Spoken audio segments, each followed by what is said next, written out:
கடகராசி நேயர்களுக்கு என்னுடைய கருத்து என்னன்னா, இப்போ இந்த கடகராசியில் 12ல் இருக்கிற குரு உங்களுக்கு யோகத்தை கொடுக்குமா அப்படிங்கிறது தெரியல. ஏன்னா கடகம்னாவே நண்டு இல்லையா? ஆத்தோரத்தில் இருக்கிறவர்களும் தான் நண்டுக்கு நல்ல மரியாதை. ஏதாவது தொழில் பண்ணுங்க, தப்பிச்சிடலாம்.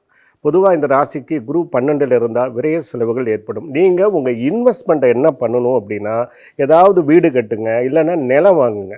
இல்லைன்னா என்ன ஆகும்? எல்லாமே லாஸ் ஆகிடும். மருத்துவ செலவுகள் ஏற்படலாம். ஆனால் கண்டிப்பாக ஒரு புது வண்டி வாங்குவீங்க. இல்லைன்னா பழைய வண்டியை ரெடி பண்ணிக்குவீங்க.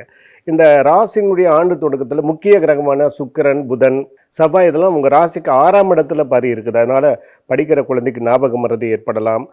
பெண்களுக்கு கொஞ்சம் அலைச்சல்கள் ஏற்படலாம். தொழில் பண்ணுறவர்களுக்கு பல இடர்பாடுகள் ஏற்படலாம். தொழில் பண்ணிங்கன்னா ஜாக்கிரதையாக பண்ணுங்கள். இல்லைன்னா நஷ்டத்தை தான் சம்பாதிப்பீங்க.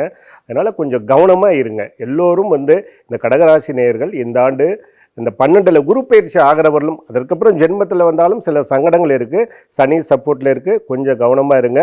உங்கள் பிரச்சனைகளிலிருந்து நிச்சயமாக வெளிவந்துடுவீங்க. ஸோ இந்த ஆண்டு உங்களுக்கு கஷ்டமாக இருந்தாலும் நல்ல ஒரு மகிழ்ச்சிகரமான சம்பவங்கள் எல்லாமே கிடைக்கும்.